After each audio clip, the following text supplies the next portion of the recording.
Allah Subhanahu Wa Taala telah menyiapkan sesuatu yang indah untuk kita. Siapa yang meniti jejak para nabi dan rasul berhak mendapat keampunan dari Allah dan pahala yang besar seperti 4 janjinya di dalam Al-Quran. Janji Allah adalah janji yang benar dan pasti bagi mereka yang beriman dan bertakwa terhadapnya.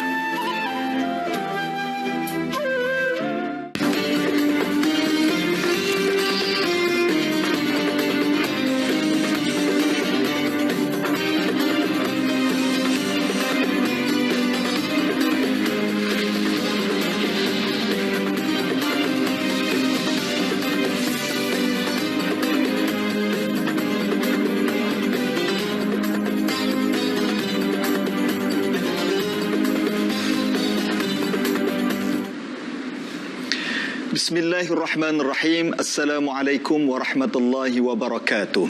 Selamat malam dan salam sejahtera.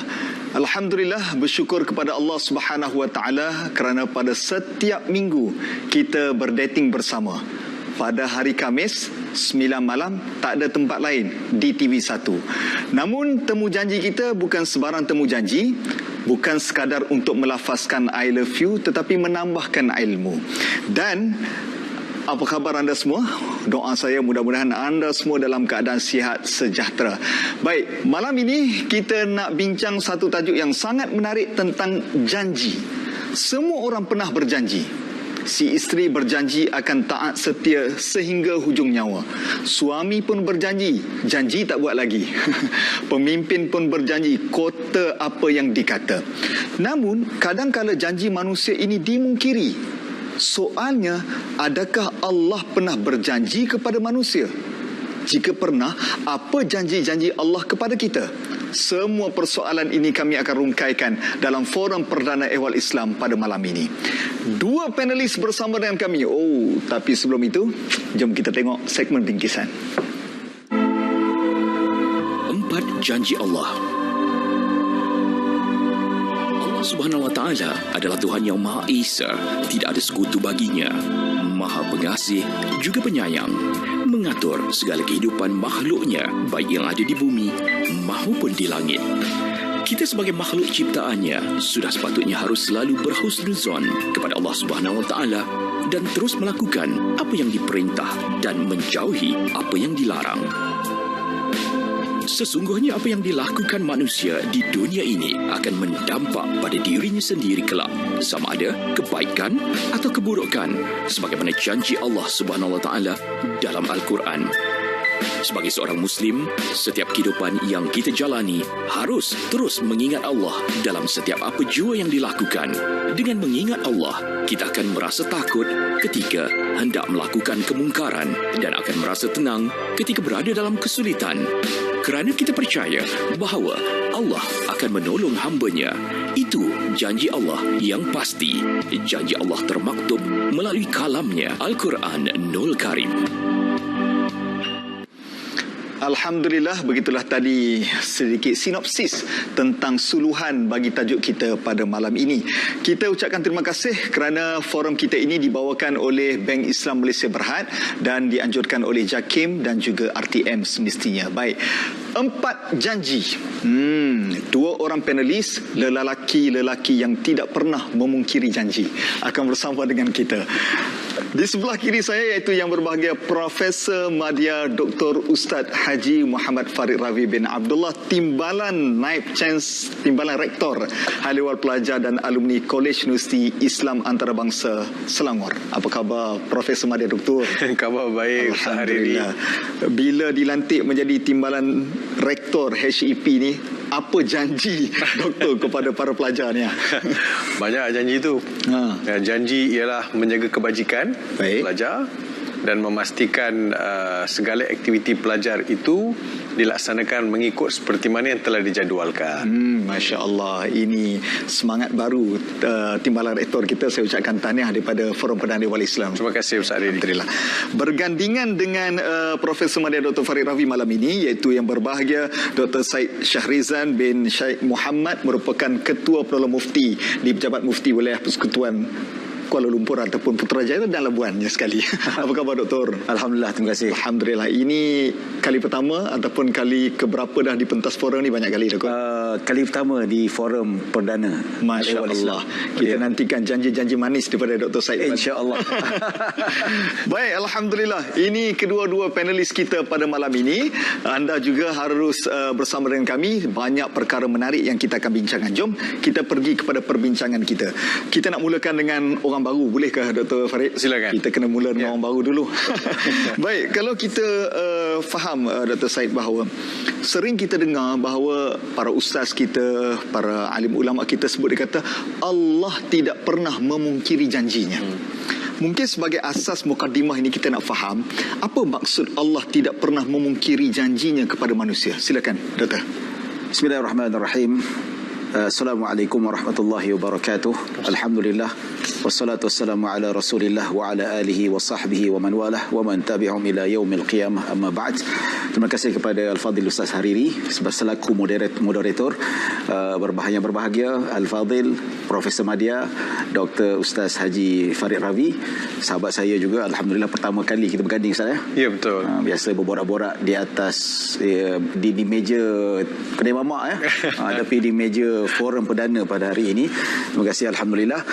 Berkenaan dengan maksud janji Allah, Allah tidak memungkiri janji. Kalau kita baca doa selepas azan pun, kat ujung pun dia kata innallaha la yukhliful mi'ad. Allah tidak memungkiri janji. Dan kita dengar pun Ustaz kata Allah tidak memungkiri janji, jangan risau. Jadi berkaitan dengan Allah tidak memungkiri janji ini, dia merujuk kepada satu ayat yang dipetik daripada Al-Quran, surah Al-Imran, yang berbunyi Rabbana innaka jami'un nasi liyaumin la raiba fih innaka la tukhliful mi'ad. Yang bermaksud, wahai Tuhan kami, sesungguhnya Engkau yang menghimpunkan manusia di padang mahsyar pada hari yang tidak ada keraguannya tentang kewujudannya, iaitu pada hari kiamat. Sesungguhnya Engkau tidak memungkiri janji. So apa yang dimaksudkan kebangkitan di padang mahsyar nanti, pada hari akhirat nanti, dikaitkan dengan janji Allah Subhanahu wa taala. Kalau kita buka dalam kitab-kitab tafsir, apa kata para ahli tafsir, mereka menyatakan maksud janji ini Allah tidak memungkiri janji, iaitu Allah berjanji bahawa orang yang buat baik dibalas baik, dan orang yang buat jahat akan dibalas dengan jahat. Dan Syekh At-Tantawi bekas Syekh Azhar yang mentafsirkan ayat ini, dia kata dalam tafsirnya, dia kata maksud Allah tidak memungkiri janji itu iaitu ini sebagai satu petanda yang tidak boleh disangkal akan berlakunya hari kiamat.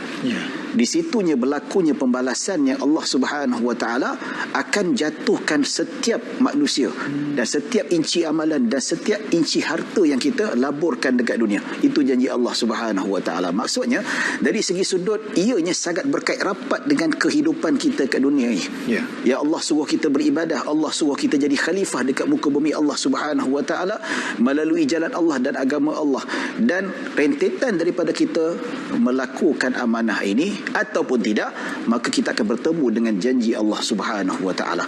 Dan boleh juga kalau kita kata janji Allah Subhanahu wa taala dalam surah Ar-Rum, ya, maksudnya fasbir wa'dallahi haqqun, yang Allah Subhanahu wa taala sebut bersabarlah, sesungguhnya janji Allah itu adalah benar. Maksudnya kita sabar dan yakin dengan ketentuan Allah, kita sabar dengan ujian Allah Subhanahu wa taala, dan kita sabar dengan apa yang menimpa diri kita, dan kita yakin pada ketentuan Allah dan rezeki Allah. Insya-Allah Allah berjanji Allah akan bantu. Allah akan membantu kita, Allah memberi kita. Jadi ini bertitik tolak dengan gaya kehidupan kita sebagai hamba Allah Subhanahu wa taala, yang mana kita ini hidup di bawah janji-janji Allah Subhanahu wa taala. Berpandukan janji Allah Subhanahu wa taala, dan dekat akhirat nanti kita tak perlu tuntut, Allah pasti akan menunaikan janji-janji seperti mana yang disebutkan. Insya-Allah dia akan didetailkan lagi pada persoalan-persoalan yang seterusnya, insya-Allah. Maknanya Doktor bahawa janji orang beriman harus percaya kepada janji-janji Allah. Ini adalah bukti kita beriman pada Allah SWT. Dia ada satu ayat Ustaz Hariri, ada 2-3 ayat. Di antara 2 ayat yang saya nampak bila rentetan daripada apa yang Ustaz sebut tadi, waman aufa bi ahdihi minallah. Okey. Dia ada janji kan? Bila ada janji, Allah berjanji dia janji kita akan masuk syurga buat baik, orang yang buat jahat akan masuk neraka. Allah itu Tuhan yang pemurah, beri kita rezeki, beri kita hidup, turunkan hujan, tumbuhkan tumbuh-tumbuhan. Jadi ini semua janji Allah, Allah tidak pernah mungkir. Tapi dalam tu Allah kata waman aufa bi ahdihi minallah. Dalam banyak-banyak janji yang Tuhan buat ni, Tuhan bagi tahu kepada manusia bahawa siapakah yang paling tepat dan paling menunaikan janji. Waman aufa bi ahdihi minallah. Siapa yang lebih tuntas dalam melaksanakan janjinya. Saya bila baca talaki Al-Quran, ambil sanad dengan Syekh saya masa kat Jordan, bila sampai dekat ayat ni Syekh menangis. Dia kata la ahad, la ahad, la ahad dia sebut. Tiada seorang pun mampu menunaikan janji seperti mana penunaian janji daripada Allah Subhanahu Wa Taala. Kita berjanji, Ustaz Ari ada janji nak belanja saya Musangking sampai sekarang tak dapat. Wallahu alam. Berhenti setakat tu. Jangan panjangkan. Itu Saya tuntut boleh. nanti lepas ni kita ajak. Tapi betul bila Dr. Farid sebutkan tadi bahawa janji Allah Subhanahu Wa Taala ini tidak memungkiri. Dan itu yang kita nak bincangkan pada malam ni. Baik, kalau begitu, daripada janji-janji itu Allah Ta'ala sebut di dalam Quran. Janji yang pertama yang kita nak bahaskan adalah daripada surah Ibrahim, tentang janji syukur.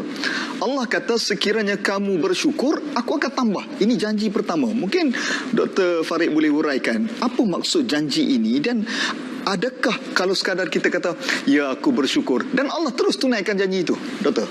Okey, Ustaz Hariri, kalau saya tanya pada Ustaz Hariri pula, dalam banyak-banyak benda, kalau saya tanya apa yang Ustaz Hariri paling bersyukur, kalau jawapan betul, jawapan ni akan kait.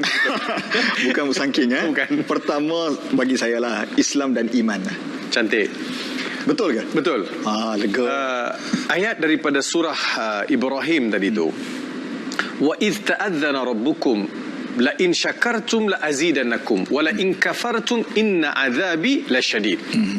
Ayat ini yang membawa maksud wa idh ta'adzana rabbukum. Ta'adzana ini Ustaz Hariri, kalau saya bacakan, dia pengisytiharan. Tuhan beritahu secara terang-terang kepada manusia. Allah dah seal dah bahawa kalau kamu bersyukur, aku akan tambah lagi nikmat tersebut. Kalau kamu kufur, ingat azab aku sangat-sangat pedih. Itu dari sudut literalnya. Literalnya, kita bersyukur kepada Allah. Kalau nak rezeki kita bertambah, kita hendaklah bersyukur. Lalu Allah akan tambahkan rezeki kita. Kalau kita tidak bersyukur, ingat azab Allah sangat pedih. Sebab Allah tak kata kalau kamu tak bersyukur aku tak bagi. Kalau tak bersyukur, Allah tak kata pun Allah tak bagi. You syukur tak syukur, you dapat. Okey. Betul tak? Tapi bagi orang yang bersyukur, apa yang dia dapat tu diguna pada jalan yang Allah suka. Ada orang dapat nikmat Allah, dia guna pada jalan yang Allah tak suka. Jadi bagi mereka yang dapat nikmat Allah, pemberian Allah, bila diguna pada jalan yang Allah tak suka, inna azabi lasyadid. Azab aku cukup berat, cukup keras. Sebab takkan hang pandai makan aja. Takkan kau kecapi semua nikmat yang aku bagi. Tapi bila aku suruh kalian beribadat kepada aku, patuh kepada perintahku, kalian lari.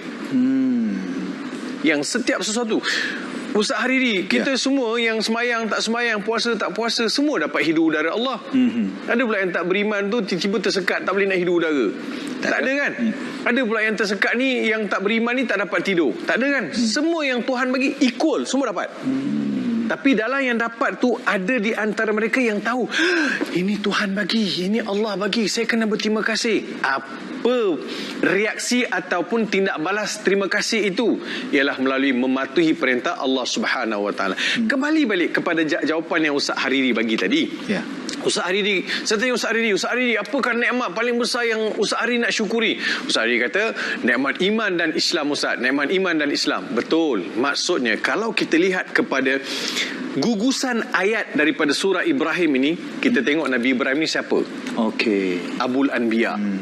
Nabi Ibrahim adalah Nabi yang digelar sebagai Abul Anbiya.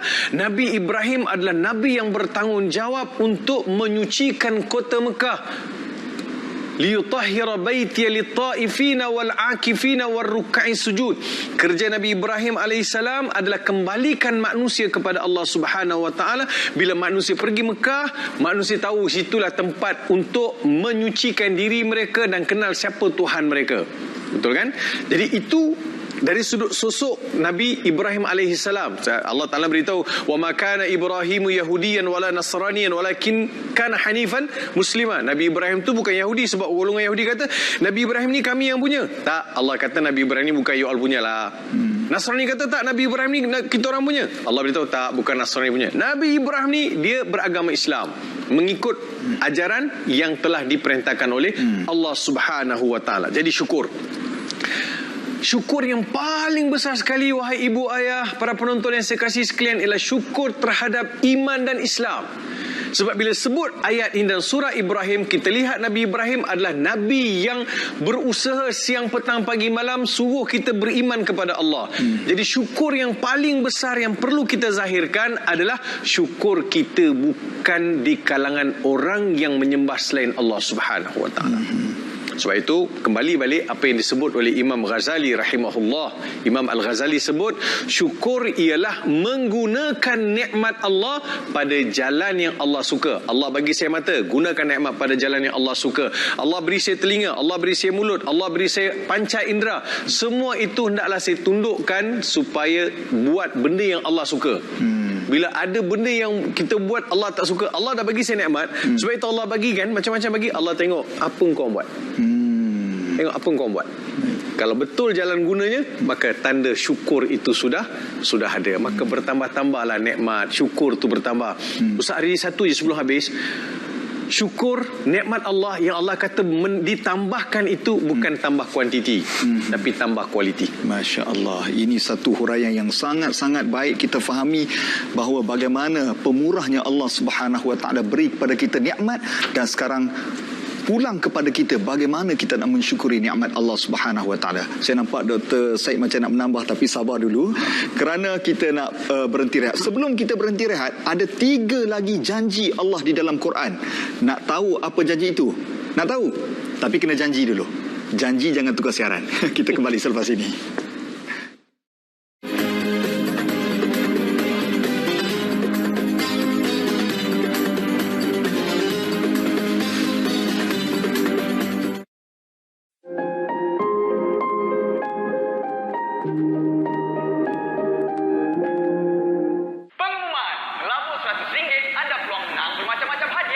Hadiah apa? Gadget canggih. Wah. Lagi hadiah percutian di tempat menarik. Atau pakej menunaikan umrah. Alhamdulillah. Kau juga boleh menang kereta mewah. Wow. Dan paling gempak, kau boleh menang RM1 juta, bro. Wow. Ini sudah lebih.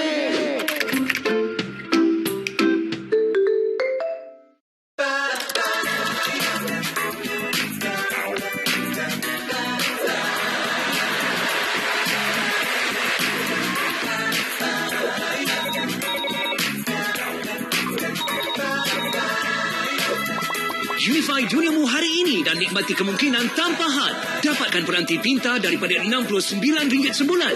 Kunjungi TM Point berhampiran atau daftar sekarang di unify.com.my. Unify.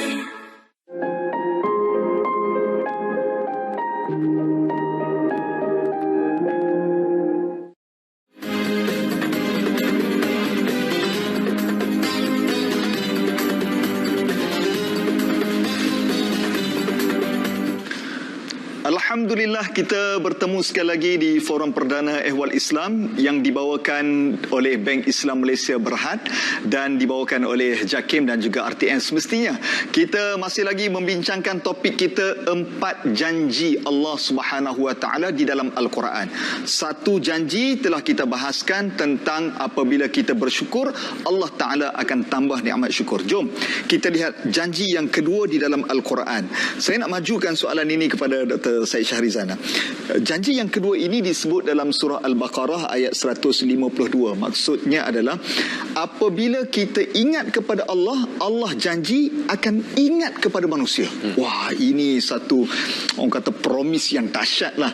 Mungkin doktor boleh huraikan apa bentuk ingatan Allah ini kepada manusia, dan kalaulah berlaku musibah, benda yang tak elok, adakah ini juga ingatan, doktor? Baik, terima kasih. Berkenaan dengan ayat 152 daripada surah Al-Baqarah yang berbunyi fadhkuruni azkurukum, ingatilah aku, nescaya aku akan ingati kamu. Itu terjemah literal. Kalau kita pergi kepada maksud yang lebih mendalam, kata ulama, maksud ayat ni Allah perintah kita, amarallahu ibadahu bizikrih. Allah Subhanahu wa taala perintahkan kita supaya sentiasa mengingati Allah. Dan imbalannya apa? Imbalannya Allah akan ingat kita balik. So macam mana maksud ingat? Ingat macam tu saja ke? Ataupun bagi peringatan macam Ustaz Rabi lah, apa ingatan mesra hari ni kuliah maghrib ya? Adakah ingatan macam tu saja? Ingatan tu kalau kita lihat dalam soft reminder. Soft reminder, itu lagi. Dia nak kata Ustaz malam ni kuliah maghrib, dia kata macam kurang ajar pula ya. Dia soft reminder. Adakah macam tu? Ya, tapi dia lebih luas, lebih kepada perhambaan kita kepada Allah Subhanahu wa taala. Kalau kita buka dalam tafsir At-Tabari, ada riwayat daripada Sayyidina Ibnu Abbas radhiyallahu anhuma yang mana maksudnya perintah untuk mengingati Allah. Dia kata uzkuruni bi taati. Wahai hamba-hamba Allah, hendaklah kalian mengingati aku, yakni Allah Subhanahu wa taala, dengan ketaatan, iaitu melaksanakan segala perintah Allah dan meninggalkan segala larangan Allah Subhanahu wa taala. Itu dia.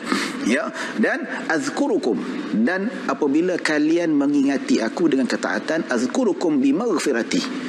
Nescaya aku akan mengingati kamu dengan maghfirah, dengan pengampunan. Iaitu kita hidup kat dunia ni, kita tak terasa dengan pengampunan ni. Nabi sendiri menghargai pengampunan sehingga Nabi kata, aku satu hari beristighfar sebanyak 70 ke 100 kali. Tinggi nilai kita kat dunia ni tak rasa nampak sangat. Dekat akhirat nanti baru rasa. Tinggi nilai Allah. Bayangkan orang kafir minta balik ke dunia satu saat saja, nak istighfar, nak sebut la ilaha illallah. Jadi ini situ Allah menjanjikan istighfar ataupun dalam erti kata Allah menjanjikan pengampunan apabila kita mengingatinya. Kalau kita lihat juga riwayat daripada Sa'id bin Jubair rahimahullahu taala, disebutkan uzkuruni fin ni'mati war raha. Ingatlah aku sentiasa, sama ada kamu dalam keadaan bernikmat ataupun dalam kesusahan. Maksudnya tak kira lah, jangan ingat Allah hanya time senang saja. Betul tak? Time makan durian musangking je, time makan bubur dengan kicap tak ingat Allah. Kita duk apalah mengumpul, kita duk bising makan susah lah, PKP tak ada kerja, tapi tak ingat Allah Subhanahu wa taala. Ya, azkurukum fi syiddati wal bala. Maksudnya disebutkan tadi Allah perintahkan supaya kita sentiasa mengingati Allah time kita senang. Fi ni'mati war raha, time susah, time senang, time mewah. Dan pasti Allah Subhanahu wa taala akan ingatkan kita time kita susah. Itu yang diberi maksud yang sebenarnya. Jadi yang dimaksudkan kita ingat Allah, kita mestilah mengingati Allah Subhanahu wa taala dengan ketaatan. Mensyukuri segala nikmat Allah Subhanahu wa taala dengan ketaatan. Ia berdasarkan firman Allah Subhanahu wa taala, "I'malu ala Daud syukra wa qalilun min ibadiy syakur." Allah kata, beramallah wahai ahli keluarga Daud sebagai tanda kesyukuran.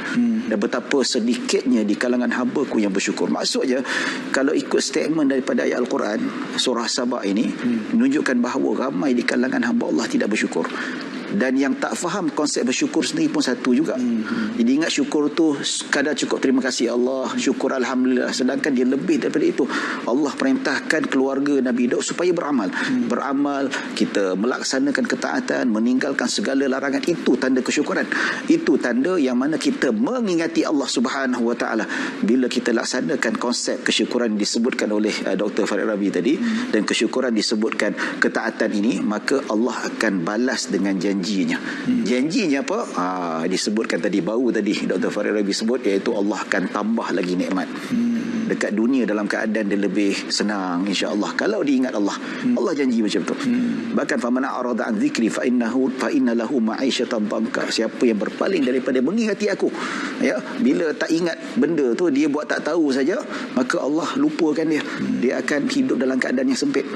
Dan bila berbalik pada soalan tadi itu tentang adakah Allah nak turunkan musibah, bermakna Allah ingatkan kita. Ya, betul. Dalam hadis Nabi SAW sebut, man yuridillahu bihi khairan yusib minhu. Kalau Allah nak menginginkan kebaikan pada seorang hamba, Allah akan bagi ujian, supaya kadang-kadang dengan ujian tu dia lebih mengingati Allah Subhanahu wa taala. Dan ujian juga disebutkan dalam hadis yang ringkas, ya, iaitu dia menghapuskan dosa. Hatta kalau jarum ataupun duri kena kat tangan kita, itu pun penghapus dosa. Yang mana dalam keadaan bila nak meninggal, dalam riwayat Abu Daud, orang nak meninggal sakaratul maut, susah nak mati, sakit, sebenarnya Allah nak hapuskan dosanya agar bila dia kembali pada Allah tidak membawa apa-apa dosa. Jadi sebenarnya itu banyak kebaikan yang kadang-kadang kita tak sedar. Wallahu a'lam. Saya seronok dengan penjelasan ini, bahawa kita faham bahawa ingatan itu adalah ingatan mengampunkan dosa-dosa kita. Yalah, kadang-kadang manusia dia buat salah, dia boleh lupa ingatan tu, tetapi nak ampun tu belum tentu. Tapi Allah Taala ingat dan mengampunkan. Ini satu ayat yang cukup baik untuk kita tadabbur. Baik, ini kita nak pergi pula kepada janji Allah yang ketiga, Dr. Farid. Dr. Farid dalam bidang Quran lagi seronok saya nak dengar perbahasan ataupun huraian tafsir dalam surah Ghafir ayat 60. Janji Allah ini, Allah Ta'ala sebut, kalau kamu minta doa, janji Allah makbulkan. Wah, ini lagi satu, doktor. Saya bila baca terjemahan ni kata, ya Allah, maknanya Allah berjanji kalau minta aku makbulkan. Soalan saya, doktor, adakah semua benda yang kita minta Allah makbulkan, doktor? Terima kasih Ustaz Hariri. Saya nak tanya soalan kat Ustaz Hariri tapi tak jadi. Saya saja panjangkan soalan supaya tak ada ruang doktor nak tanya saya. Dia, Ustaz Hariri, simpelnya kita secara natural kita fikir kan, bukan semua yang kita minta kita dapat. Okey. Dan kita kena admire bahawa banyak benda yang saya tak minta saya dapat. Okey, hari ni contoh daripada pagi sampai sekarang. Daripada pagi sampai sekarang ni banyak mana benda yang kita minta. Apa yang kita minta? Kadang-kadang kita tak minta pun, kita take for granted aja. Benda tu kita lepaskan dia berlaku secara natural. Berapa ramai yang pagi tadi, subuh dia, lepas solat subuh, dia minta dengan Allah, ya Allah, hari ini bagi aku makan, bagi aku minum, bagi aku rehat, bagi aku bahagia, bagi aku jalan elok. Berapa ramai yang minta? Tak minta pun. Kita kadang lebih kurang aja dengan Allah Subhanahu Wa Taala. Tapi kita tak komplain, aku tak minta pun. Nah, itulah, tak minta pun. Kadang kita nampak kan, punyalah pengasih dan penyayangnya Allah Subhanahu Wa Taala. Banyak benda saya minta Allah bagi without I'm asking for it. Allah bagi saya. Apatah lagi kalau ayat ini lebih mengukuhkan, macam Tuhan pujuk Ustaz Hariri, mintalah dengan aku. Kan? Mintalah dengan aku. Qala wa qala rabbukum ud'uni astajib lakum. Manja sungguh ayat tu. Allah bagi tahu, mintalah dengan aku akan bagi. Astajib lakum.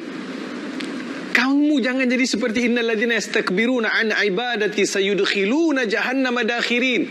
Jangan jadi seperti orang yang bongkak, besar diri, rasa dia dah hebat, dia dah ada segala-galanya, dia tak perlu dah Allah. An ibadati sayadkhuluna jahannama dakhirin. Hujungnya dia akan masuk neraka dalam keadaan yang terhina. Ustaz Ari nampak tak? Ud'uni ibadati. Ud'uni ibadati, kan? Allah Ta'ala sebut wa qala rabbukum ud'uni astajib lakum innal ladzina yastakbiruna an ibadati. Jadi doa itu sendiri adalah ibadat. Sebab Allah kata doa ibadati. Maksudnya doa itu sendiri adalah ibadat, ibu ayah. Dalam banyak sekali hadis Nabi pesan, ad-doa mukhul ibadah. Doa itu adalah intipati bagi ibadat kita. Ad-doa silahul mu'min. Doa itu adalah senjata orang Islam. Sebab itu dalam hadis riwayat Imam Tirmizi, saya ambil ujung ayat hadis ni, inna du'a yanfa'u mimma nazal wa ma lam yanzil fa alaikum ibadallahi bid du'a.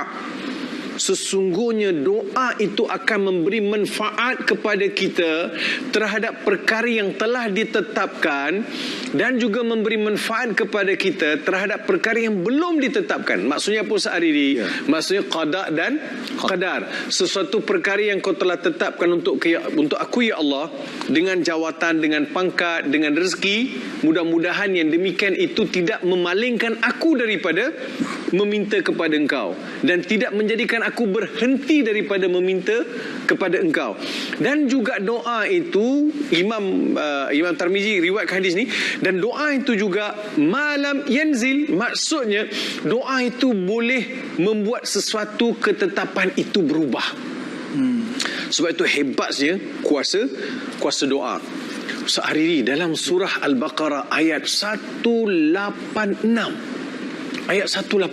Allah berfirman, wa idza sa'alaka ibadi. Allah meremang. Betul.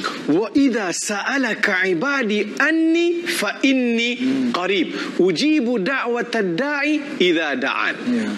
Apabila hamba-Ku bertanya kepada engkau wahai Muhammad, katakan aku ini hampir dan aku perkenan. Apabila hamba-Aku bertanya kepada engkau Muhammad, aku ini hampir. Dalam ayat itu tak ada kul. Wa idza sa'alaka ibadi anni fa inni qarib. Biasanya sa'ala ni mesti ada kul. Yas'alunaka kul. Sa'alaka kul. Yas'alunaka mesti ada kul. Tapi dalam ayat ini tak ada kul pun Ustaz Hariri. Tahu special dia kenapa? Wa idza sa'alaka ibadi anni fa inni qarib. Maksudnya Allah nak beritahu bila seseorang itu berdoa, tiada perantara dia dengan Tuhan. Direct. Dan aku perkenankan permintaan kamu. Jom kita berdoa.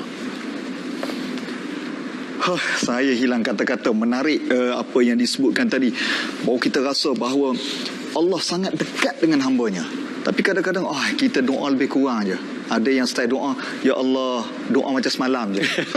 Dia boleh copy paste pula doa tu. Tapi kalau ada yang kaitkan sikit sebelum mungkin jawapan ringkas. Ada yang sebut doa ini dia sama dengan feeling prayer.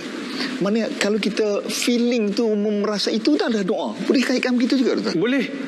Dia banyak benda yang kita tak lafazkan, yang terlintas di hati Tuhan bagi. Okey. Baik, berhenti sekat itu. Nanti kita akan sambung selepas ini. Masya Allah, 3 janji telah kita huraikan, namun macam-macam seolah-olah kita baru tahu tentang janji ini. Ada satu lagi janji Allah dalam Quran. Jangan ke mana-mana. Kita kembali selepas ini.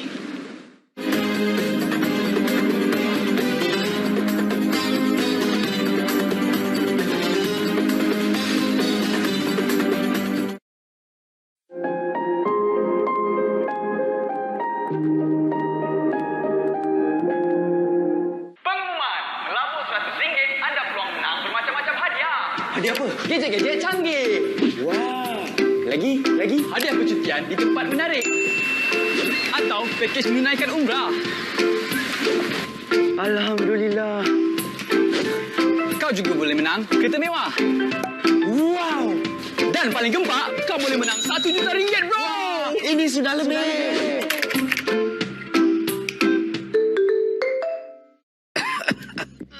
Imran disahkan dijangkiti TB. Nasibnya baik sebab dia mendapat rawatan awal.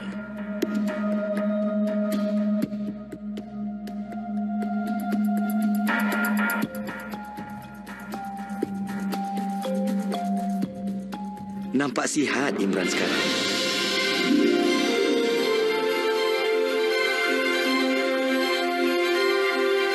Tak makan ubat lagi ke? Tak boleh begitu. Awak belum sembuh sepenuhnya.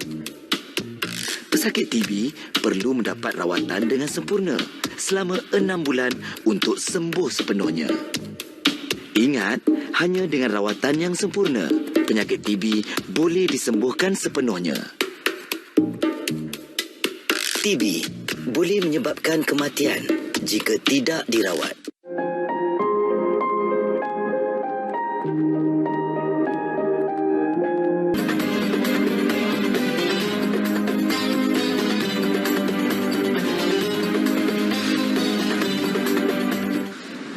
Alhamdulillah bertemu sekali lagi. Baru nampak gambar saya ni. Kita bertemu dalam forum perdana ehwal Islam dibawakan oleh Bank Islam Malaysia Berhad, JAKIM dan juga RTM semestinya. Macam mana? Masih lagi bertenaga? Alhamdulillah. Kalau rasa macam ngantuk sikit, cepat-cepat pergi buat kopi, segarkan untuk kita teruskan perbincangan kita pada malam ini. Baik. Kita juga telah merakamkan satu soalan daripada penonton peminat setia forum perdana. Jom kita tengok apa soalan yang nak disampaikan. Assalamualaikum warahmatullahi wabarakatuh. Saya Abdul Rahim Muhammad daripada Shah Alam Selangor.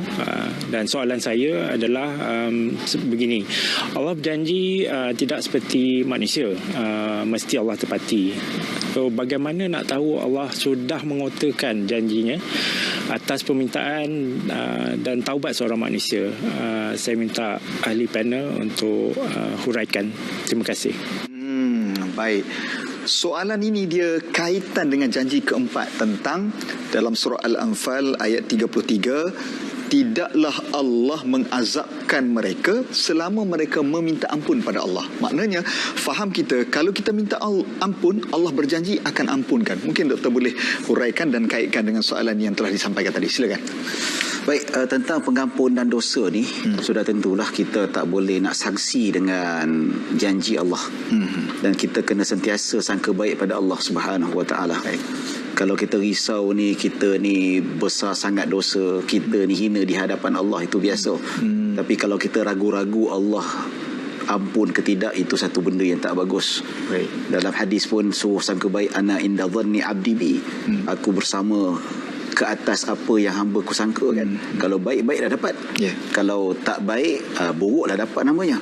Jadi bila kita sebutkan tentang janji Allah nak mengampunkan dosa ini, pengampunan dosa ada dua cara di sisi para ulama berdasarkan nas. Pertama, dosa besar dan dosa kecil. Dosa kecil ni ulama kata dia boleh terampun tanpa istighfar pun tak apa. Ya Allah, dia boleh terhapus dengan sendirinya dengan amal soleh. Antaranya sabda Nabi SAW, ittaqillah haithuma kunta wa atbi' sayyi'atal hasanata tamhuha wa khaliqin nasa bi khuluqin hasan. Nabi kata, bertakwalah kepada Allah di mana saja kamu berada. Dan kalau ada buat dosa, ikuti dosa itu dengan amal soleh. Kalau kita rasa buat kecil, kita buat dosa kecil, duk tengok perempuan seksi apa kan, duk tenung macam tu, ya, Allah mak rasa berdosa. Okey, kita derma, kita sedekah, solat 2 rakaat, istighfar ataupun zikir, ya, tanpa kita istighfar pun dia akan automatik dia menghapuskan dosa. Tapi kalau yang jenis kedua ni dosa besar. Dosa besar tidak akan terhapus dengan amal-amal soleh. Bahkan dosa-dosa besar ni penghalang amalan kita diterima oleh Allah Subhanahu Wa Taala. Ibadah sah tetapi pahalanya tak ada, Allah tak terima. Itu bahana je lah. Jadi macam mana kita nak dapatkan pengampunan dosa besar? Maka kita menyeru, kita seru diri kita taubat nasuha, taubat yang betul-betul kita minta pengampunan daripada Allah Subhanahu Wa Taala. Kemudian ada rasa insaf dalam hati. Dan ketiga, kita berjanji tidak akan kembali kepada perbuatan dosa besar tu lagi. Jadi kalau mencukupi cara-cara yang dilakukan sebegini, maka insya-Allah dengan rasa sangka baik, tanpa ragu-ragu, inilah janji Allah. Kita pasti Allah, walaupun bak kata orang waliyadzubillah, minum 1 gilin arak macam mana sekalipun, Allah tetap ampunkan dosa aku. Berapa kali pun aku ulang balik, aku minta ampun, Allah pasti akan ampun. Tapi jangan pula bila kita kata, kalau 1000 kali pun Allah ampun, jangan pula ada ulang. Jadi kali ke 120 minum, nak bertaubat tak sempat, meninggal dunia. Kan bahana besar namanya tu. Jadi perlu mendapat taubat, betul-betul mendapat, kata orang tu, dia ini adalah mencapai tahap keimanan yang tinggi. Yang mana tanda-tanda seseorang itu diampunkan dosanya disebutkan dalam hadis Nabi SAW. Hadis yang diriwayatkan oleh Imam Muslim, Bukhari dan Muslim. Nabi SAW bersabda, albirru husnul khuluqi. Kebaikan itu adalah berakhlak baik. Ya, wal ithmu ma haka fi sadri. Maksudnya dosa yang kamu lakukan itu menyebabkan hati kamu tak tenang. Wa karihta ayyat tali' alaihi nas, dan kamu benci setiap dosa yang kamu lakukan itu menyebabkan kamu benci, kamu tak suka orang tengok perbuatan kamu. Kalau dulu kita melakukan dosa besar, terang-terangan masuk dalam Instagram, masuk joget-joget dalam Instagram, dalam Facebook dan sebagainya tanpa rasa malu. Tapi bila kita bertaubat, mahaka fi sadri, dia buat dosa tu Allah tak sedap lah, aku tak nak tunjuk, aku tak nak kasi orang tengok. Dan kalau lah orang tak tengok, bila dia buat ada rasa ihsan, Allah tengok perbuatan aku, dia tak bagus, aku rasa tak tenang.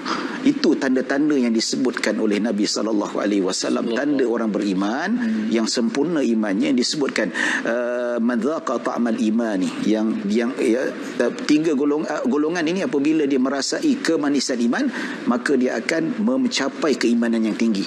Antaranya, kalau dia dulu kufur, dapat hidayah Allah Subhanahu Wa Taala, dia benci untuk kembali agama asal ataupun perbuatan maksiat asalnya. Itu tanda-tanda. Tapi kalau dia sudah istighfar, sama juga pimai-pimai tu, itu tanda taubatnya tidak diterima oleh Allah Subhanahu Wa Taala. Bukan Allah mungkiri janji, dia yang mungkiri janji. Dia janji tidak akan kembali pada dosa, tapi dia buat balik.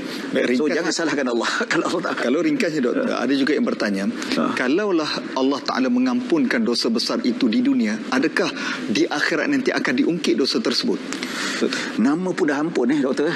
Nama pun dah diampun kan. Sangka baik itu. Sangka baik. Kalau dah ampun tu memang tak akan dihukum lagi dah. Kalau diampun tu memang Allah janji syurga, nikmat yang cukup besar. Ustaz Hariri, saya tertarik dengan ulasan Ustaz Said tadi. Ayat 33 surah Anfal ni, kalau ibu ayah boleh capai mushaf, tengok sebahagiannya telah diuraikan oleh Ustaz Said tadi. Wa ma kana Allahu liyu'adzibahum wa anta fihim. Itu pangkal dia. Kemudian sambungan dia, wa ma kana Allahu mu'adzibahum wa hum yastakfirun. Ada dua perkara dalam ayat tu yang mesti dibaca bersama. Dia macam undang-undang Ustaz Hariri. Dia tak boleh baca sebahagian tinggal. Nanti takut dia tak zoom, dia punya tu tak sampai, maksud sampai. Ulama sebut, kita tengok terjemahan, dan sama sekali Allah Subhanahu Wa Taala tidak akan mengazab mereka wa anta fihim. Siapa anta dalam ayat tu? Nabi Muhammad sallallahu alaihi wasallam. Wa ma kana Allahu mu'adzibahum wa hum yastaghfirun. Dan Allah juga turut tidak akan mengazab mereka selagi mana mereka beristighfar. Ulama bahasa sebut, dikata ini nafyu sya'n. Dalam bahasa Arab dipanggil nafyu sya'n. Maksudnya penafian ini adalah bergantung kepada keadaan. Jadi selagi mana ada Nabi Muhammad sallallahu alaihi wasallam, penghayatan sunnah Nabi disebut, Nabi diagungkan, kemudian ada orang beristighfar minta ampun kepada Allah, selagi itulah kita tak akan diazab. Itu maksud nafyu sya'n. Baik. Akan wujud tak Nabi Muhammad tak, akan ada tak situasi Nabi tak wujud? Tak akan ada. Kita nak mula forum pun kita berselawat.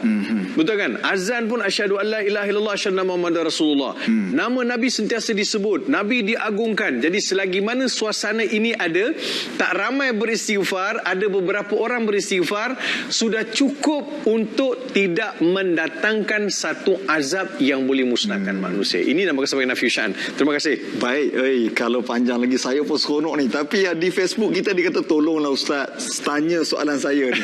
Boleh. Nama dia pun Rafidah binti Saleh. Dia bagi warning kalau tak tanya ni dia nak tutup TV. Soalan dia kata, selain daripada Allah berjanji, syaitan juga ada janji dia. Syaitan berjanji dalam surah Al-A'raf bahawa dia berjanji untuk sesatkan manusia. Soalan saya, kenapa Allah mengizinkan syaitan ini berjanji untuk menyesatkan manusia, dan bagaimana syaitan ini menyesatkan manusia, doktor? Ya, terima kasih Ustaz Hariri dan juga para penonton. Saya kadang-kadang rasa pening sebab orang selalu salahkan syaitan. Betul? Dia buat salah, syaitan Ustaz. Dia tak sembahyang, syaitan Ustaz. Dia buat kereta laju, dia pergi sepak terajang orang, dia kata setan Ustaz. Orang jahat pun dia bagi setan budak ni. Setan balik-balik kena. Saya nak hari ini terminologi syaitan dan iblis diperbetulkan. Pertama sekali, siapa itu iblis, siapa itu syaitan? Kalau ikut orang lama-lama disebut, iblis itu adalah dia punya general, syaitan itu adalah dia punya battalion. Which is not right, tak betul. Iblis itu nama dia, syaitan itu sifat dia. Iblis adalah nama makhluk yang engkar pada Tuhan dalam syurga untuk sujud pada Nabi Adam, untuk sujud pada Allah, sujud pada Nabi Adam. Itu namanya iblis. Kemudian dia disebut syaitan sebab syaitan ini asal perkataan syatana, shin ta nun, syatana, yang membawa maksud ibta'adah. Syaitan ini sifat dia menjauhkan manusia daripada mentaati Allah. Itu sifat. Sifat semula jadi pada iblis yang berusaha siang petang pagi malam menghasut manusia untuk manusia tidak patuh pada Allah. Selain daripada iblis, ada juga manusia yang memiliki sifat yang sama dimiliki oleh iblis, iaitu sifat mengajak manusia menjauhi perintah Allah Subhanahu wa taala. Maka dia pun juga digelar sebagai syaitan. Apa yang kau merepek ni syaitan? Dalam cerita apa? Cerita P.Ramlee lah kan. Apa yang kau merepek ni syaitan? Seniman Bujang Lapuk. Pendekar Bujang Lapuk. Seniman Ahmad Disfu, director. Betul kan? Jadi maksudnya apa? Jadi manusia ini bila dia mengajak orang lain buat benda jahat, dia syaitan lah. Sebab dia membawa watak menjauhkan manusia. Jadi betul lah syaitan ini Allah jadikan dia sebagai iblis ni sebagai makhluk yang Allah Subhanahu wa taala jadikan, dan Allah murka kepada dia. Cuma dia minta penangguhan demi penangguhan supaya dia dapat berusaha menyesatkan anak Adam, anak cucu Adam. Qala rabbi anzirni ila yaumi yub'atsun. Qala innaka minal munzarin. Yang macam ni ada 3 tempat Allah Ta'ala sebut. Dalam surah Al-A'raf 14-15, dalam surah Al-Hijr ayat 40, dan juga dalam surah Sad ayat 79-80. Yang mana iblis ni minta tangguh. Wahai Tuhan, tangguhkanlah aku nak sesatkan anak Adam. Allah Ta'ala beritahu, boleh, illa ibadaka minhumul mukhlasin. Semua boleh disesatkan, tapi hamba-hamba aku dari kalangan yang dari kalangan hamba-hamba aku yang ikhlas beribadat kepada aku, wahai iblis, engkau takkan mampu untuk sesatkan mereka. Iblis juga ada janji. Kita juga kadang-kadang tertipu dengan janji-janji iblis. Tapi iblis juga akhirat dia akan bagi tahu. Dia kata, aku memang dah sesat, aku memang dah salah. Yang kau ikut aku kenapa? Ma ana bimusrikhikum wa ma antum bimusrikhiya inni kafartu bima asyraktumuni min qabl. Kenapa awak salahkan saya? Saya tak salahkan awak. Aku ni kan kau tahu lama dah kufur pada Tuhan. Kenapa pula engkau nak ungkit-ungkit sekarang? Nampak tu? Dia akan melepas inni bari'un mimma tusyrikun. Aku mengecualikan diri. Jadi janji iblis, janji yang palsu. Janji Allah, janji yang betul. Mana kita nak pilih? Janji yang betul atau janji yang palsu? Janji yang betul, itulah yang terbaik. Masya Allah. Maka kita berhenti salahkan syaitan, kerana syaitan sudah berjanji bahawa akan menyesatkan kita, dan pulang kepada iman kita untuk memilih janji Allah yang betul ataupun janji syaitan yang palsu. Jangan ke mana-mana, kembali selepas ini.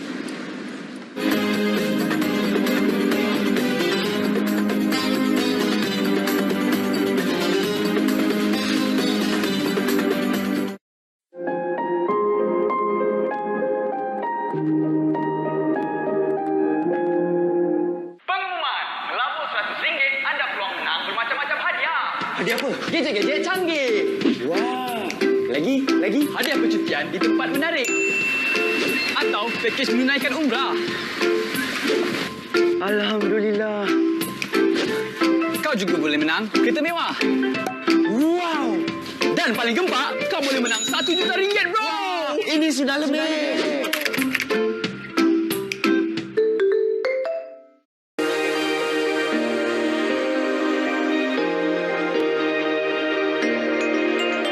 Setiap hari ramai rakyat Malaysia menerima vaksin melindungi diri dari pandemik COVID-19.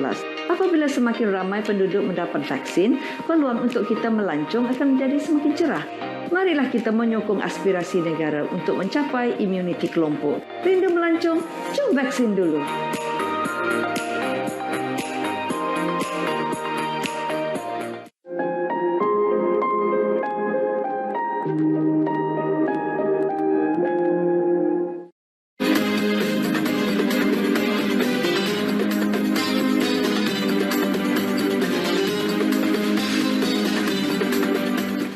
Alhamdulillah, bertemu semula di Forum Perdana Ehwal Islam. Bank Islam bawakan pada anda forum pada malam ini, JAKIM dan juga RTM. Seperti tidak mahu melabuhkan forum pada malam ini, banyak perkara baru dan ilmu baru dan juga muhasabah yang kita dapat pada malam ini. Namun apakan daya, janji 1 jam bersama dengan TV1 tetap kita kena patuhi. Dr. Syed Rizan, mulakan dahulu kesimpulannya, silakan. Baik, kesimpulannya, terima kasih Ustaz Hariri. Kesimpulannya, bila kita sebutkan tentang perkara ini, kita nak tuntut janji Allah, kita kena hayati firman Allah, wa ma khalaqtul jinna wal insa illa liya'budun. Tidak aku jadikan jin dan manusia ini melainkan mengabdikan diri pada aku. Dan begitu juga firman Allah Subhanahu wa taala dalam ayat yang lain, allazi khalaqal mauta wal hayata liyabluwakum ayyukum ahsanu amala wa huwal azizul ghafur. Allah yang menjadikan kita asalnya tiada, mati kepada kehidupan. Dalam kehidupan itulah Allah nak tengok siapa yang terbaik di kalangan kita amalannya. So sebelum kita nak tuntut janji Allah, kita kena hayati dua ayat ini. Apakah falsafah hidup dekat dunia ni? Falsafah ataupun tujuan kita hidup kat dunia ini menjadi khalifah Allah dengan mengabdikan diri pada Allah Subhanahu wa taala. Kalau kita memenuhi tuntutan itu, barulah Allah tunaikan janji dia. Jadi apakah ta'abbud ataupun ibadah yang dimaksudkan oleh Allah Subhanahu wa taala? Kata Al-Imam Al-Habib Abdullah bin Alwi Al-Haddad, dia kata yang dimaksudkan ibadah, ketakwaan, mengabdikan diri pada Allah Subhanahu wa taala 3 saja. Pertama, buat yang wajib, kedua, tinggalkan yang haram, dan yang ketiga, lakukan dengan penuh ketakziman dan ikhlas pada Allah. Kita fulfill 3 perkara ni, alhamdulillah, insya-Allah itu namanya ta'abbud dan ibadah pada Allah dan takwa. Dan insya-Allah Allah akan beri janjinya kepada kita di dunia, begitu juga dekat akhirat. Wallahu a'lam. Saya terpandang di buku Dr. Farid ada nota-nota akhir yang belum diulas. Doktor, silakan 2 minit. Terima kasih kepada Ustaz Hariri. Jadi kita lihat balik 4 janji Allah Subhanahu wa taala supaya kita boleh bawa balik sesuatu pada hari ini. Pertama sekali, syukur menjadi tunjang.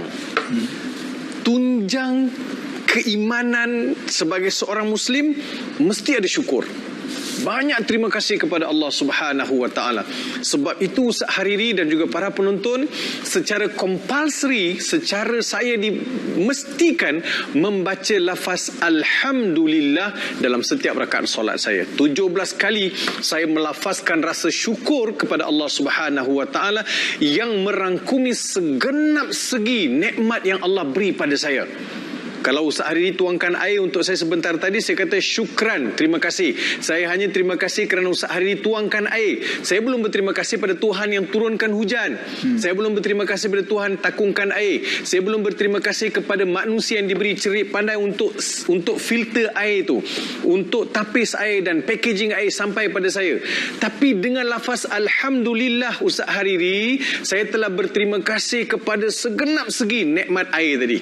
Satu, jadi jangan tinggalkan bersyukur kepada Allah Subhanahu wa taala. Kedua, ingatlah Allah banyak-banyak. Kalau kita nak Allah ingat, kalau orang lain ingat kita suka, aku teringat engkau lah. Ya ke? Ya Allah, insan kerdil macam aku ni pun kau ingat Tapi ini Allah kata aku ingat engkau. Takkan kita tak mau ingat Allah, Allah takkan lupa kita. Yang ketiga, doa jangan putus-putus. Kita tahu doa itu adalah senjata yang kita paling bagus. Sama ada terlafaz atau tidak terlafaz. Nak cakap dalam bahasa Arab boleh, nak baca hadis-hadis Nabi dan doa pun boleh, ataupun doa dalam bahasa yang senang-senang pun boleh. Bermanja-manjalah dengan Tuhan, pujuk-pujuklah bahasa yang indah-indah, dan berbisik-bisiklah dengan Allah Subhanahu wa taala.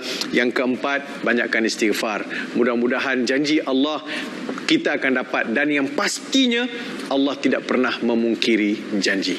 Masya Allah, alhamdulillah, begitulah tadi sempurnanya sudah forum kita pada malam ini. Ucapan terima kasih saya kepada Dr. Syed Shahrizan dan juga Profesor Madya Dr. Farid Ravi atas kupasan yang telah disampaikan. Namun begitu, para hadirin sekalian, jom kita tengok nota kaki yang telah kami sediakan.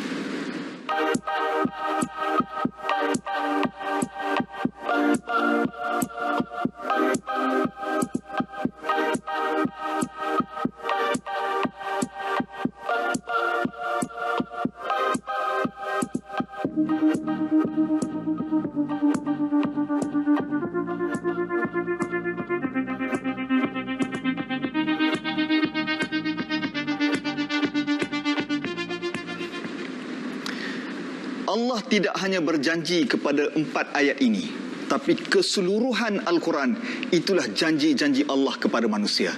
Di waktu kita berjanji ada 3 dimensi: kita, orang lain dan Allah Ta'ala. Jangan sesekali bermain-main dengan janji Allah.